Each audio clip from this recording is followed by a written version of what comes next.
अस्सलाम वालेकुम। उम्मीद करता हूँ कि आप लोग खैरियत से होंगे। अच्छा, आज हम फ़िज़िक्स 101 का लेक्चर नंबर 28 करेंगे, जो कि छोटा सा है। इलेक्ट्रोमैग्नेटिक इंडक्शन के बारे में ये टॉपिक है। ठीक है, हम स्टडी करते हैं। Process by which a changing magnetic field with in a conductor induce an electric current. बड़ा आसान सा इसका कि एक कंडक्टर के अंदर जब आप मैग्नेटिक फील्ड को हम चेंज करते हैं तो उसमें जो इलेक्ट्रिक करंट इंड्यूस होता है।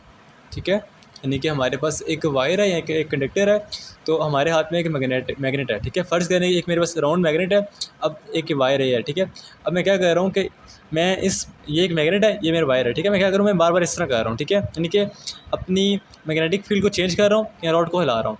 तो क्या होगा कि इस रॉड के अंदर एक इलेक्ट्रिक करंट आ जाएगा, जिसको हम लोग क्या कहते हैं, इलेक्ट्रोमैग्नेटिक इंडक्शन कहते हैं। उसके अलावा हमारे पास एक फार्मूला है इसका। ये जो हमारा फ्लक्स होता है वो बी ए के इक्वल होता है। ये ज़रा गलती हो गई थी मुझे छोड़ा इसको। ये क्या होता है, बी और ए के डायरेक्ट रिलेशन में होता है, यानी कि मैग्नेटिक फ्लक्स। ये बी क्या हमारे पास, ये इलेक्ट्रोमैग्नेटिक फोर्स है, इलेक्ट्रोमैग्नेटिक फील्ड है। ठीक है, और ए क्या एरिया है। तो इसका जो और फॉर्म, इसमें जो एंगल होता है वो हमारे पास कोस होता है, तो कोस थीटा आएगा। ठीक है, उसके अलावा यूनिट ऑफ मैग्नेटिक फ्लक्स, इसका यूनिट क्या होगा, स्कार्ट वेबर, उसको हम वेबर कहते हैं। याद रखिएगा, मैग्नेटिक फ्लक्स को क्या कहते हैं, वेबर कहते हैं। यहाँ मैं बी लिखता हूँ लेक्चर ताकि मैग्नेटिक फ्लक्स लग जाए बता। उसके अलावा हमारे पास जो वेबर होता है, अब देखो बी का यूनिट क्या होता है, यानी मैग्नेटिक फ्लक्स, मैग्नेटिक फोर्स का यूनिट क्या होता है, टेस्ला, मैं पीछे पढ़ा था। इस तरह एरिया का यूनिट क्या होता है, मीटर स्क्वायर, तो इसका यूनिट क्या होगा वेबर का, मीटर स्क्वायर, मीटर स्क्वायर। ठीक है, टेस्ला मीटर स्क्वायर वेबर का यूनिट आ गया। अब हम बात करते हैं बच्चे अपने सेकंड पॉइंट की, जो कहता है कि magnetism state that the net flux through a close surface is always zero. ये मैग्नेटिज्म का जो वो बता रहा है। ठीक है, मैग्नेटिज्म, इस काम को मैग्नेटिज्म कहते हैं। ठीक है, मैग्नेटिज्म कहता है कि जो क्लोज सरफेस का हमारे पास फ्लक्स होता है वो ज़ीरो होता है हमेशा। ये याद रखिएगा, एमसीक्यूज़ आ सकता है कि क्लोज सरफेस का जो मैग्नेटिक फ्लक्स होता है वो ऑलवेज क्या होता है, हमारे पास ज़ीरो होता है। उसके अलावा यहाँ पर एक चीज़ है जो ये काफ़ी इंपॉर्टेंट है। हमारे पास एक बार मैग्नेट है। बार मैग्नेट क्या होता है, जो एक परमानेंट मैग्नेट होता है, उसके दो पोल होते हैं, एक होता है नॉर्थ, एक होता है साउथ। और ये बता रहा है कि हमारी जो इलेक्ट्रिक मैग्नेटिक फील्ड लाइंस हैं वो हमारी कहाँ से निकल रही हैं, नॉर्थ से निकल रही हैं और साउथ में जा रही हैं। ठीक है, ये इस तरह होता है। इट्स मीन के मैग्नेटिक फील्ड लाइन नॉर्थ से निकल के साउथ में जाती हैं। ये इसको लाजमी कीजिएगा। आगे बच्चे हमारे पास एक एग्जांपल आ जाती है। ठीक है, कि हमारे पास एक स्फेयर है, ये हमारे पास एक स्फेयर है, और ये हमारे पास एक रॉड है या वायर है। ठीक है, और क्या हो रहा है कि हम इसमें से करंट गुजार रहे हैं। अब जब इसमें करंट गुजर है तो इसके इर्द गिर्द मैग्नेटिक फील्ड भी होगा।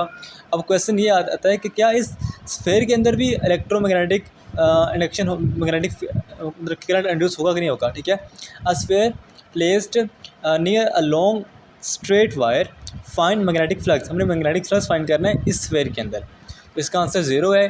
उसकी रीज़न क्या है कि ये क्या कहते हैं कि ना इससे पास आउट कर जाएगा, कोई लूप नहीं बन रहा, इसलिए इस पर कोई भी करंट नहीं होगा।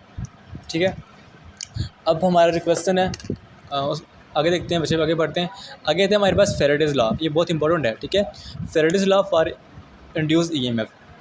When the magnetic flux change in a circuit, जब मैग्नेटिक फ्लक्स सर्किट में चेंज होता है तो an electromotive force in induce, तब क्या होती है, हमारे पास एक फोर्स पैदा होती है, उसको हम कहते हैं electromagnetic force, which is proportional to the rate of change of flux, जो कि इसके इक्वल होती है, किसके, चेंज ऑफ फ्लक्स के, rate of change of flux के इक्वल होती है। आगे अगर हम देखें तो हमारे पास यहाँ बताया गया है कि जो हमारे पास क्या कहते हैं कि फेराडेज लॉ होता है, यानी कि इंड्यूस ईएमएफ होती है वो इसके इक्वल होती है। अब ये क्या हमारे पास, यानी यहाँ पे नंबर ऑफ टर्न्स को ज़ाहिर कर रहा है। ये हमारा मैग्नेटिक फ्लक्स है, जो कि हमारा क्या होता है, डी और एक इक्वल होता है, और ये हमारा टाइम है। ठीक है, रेट ऑफ चेंज, टाइम को कहते हैं। और यहाँ पे नेगेटिव साइन क्या कर रहा है, जो आपकी इंड्यूस ईएमएफ पैदा हो रही है वो उस चेंजिंग को अपोज कर रही है। आगे देखिए बच्चे, we can change flux by, ठीक है, हम फ्लक्स को किस तरह चेंज कर सकते हैं। ठीक है, हम फ्लक्स को, यानी कि हम उस फील्ड के अंदर या मैग्नेटिक फ्लक्स को चेंज करने के दो तरीके होते हैं। एक तो या हम मैग्नेट को मूव करें या फिर हम कोयल को मूव करें।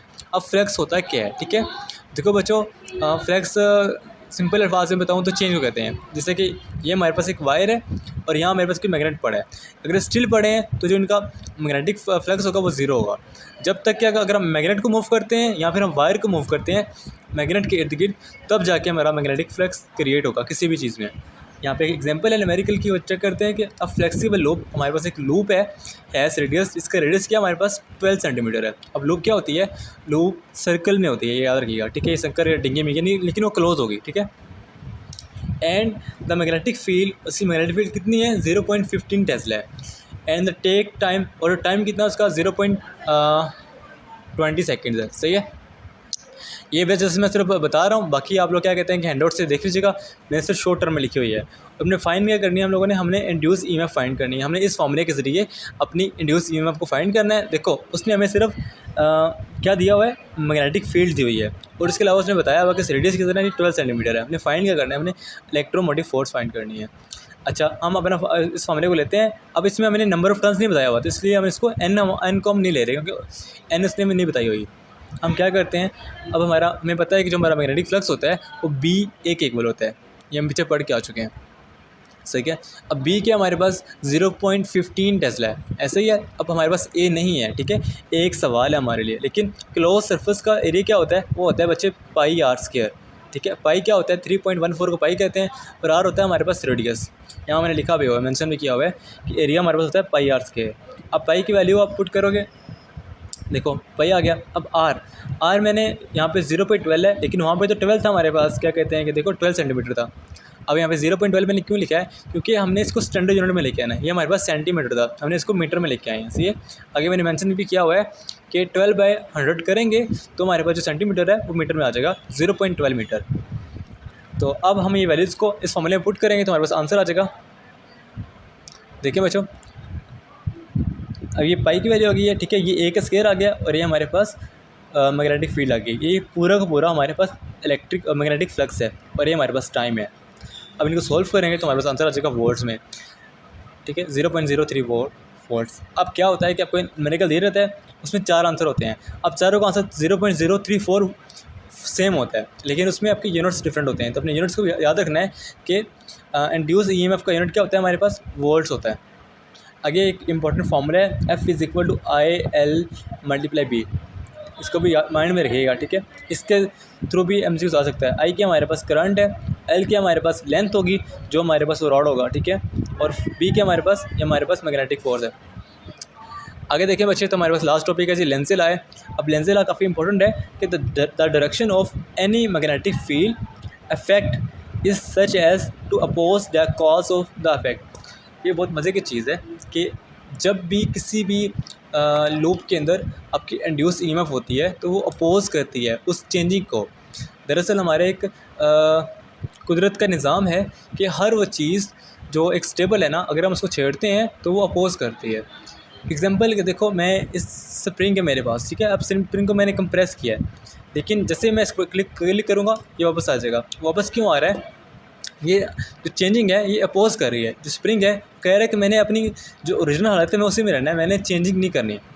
दरअसल नेचर में हर एक ऑब्जेक्ट कहता है कि हम उसी हालत में रहें जिसमें हमें रखा गया हो, लेकिन सिर्फ वहाँ एक इंसान है जो आगे बढ़ने की कोशिश करता है।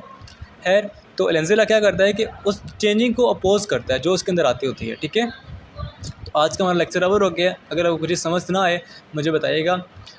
शॉर्ट सा लेक्चर था, उसके अलावा यहाँ पे मैंने एक क्या कहते हैं कि मैंने एग्जांपल आपको नहीं बताई, वो आप खुद खींचेगा, सही है। यहाँ मैं आपको उसका आइडिया देता हूँ अगर मुझे मिल गई तो। 1 मिनट, सिर्फ 1 मिनट। अच्छा देखें, ये एक एग्जांपल है, ठीक है। अब इस एग्जांपल में सिंपल सी कोई बात बताई गई है, आई कोई मुश्किल नहीं बताया गया, ठीक है। आपको उसने 2 टाइम दिए हुए हैं, सॉरी 2 अपने उसने आपको मैग्नेटिक फील्ड दी हुई है और एक रेडियस दिया गया है। यानी कि इसके ज़रिए देखो आपके पास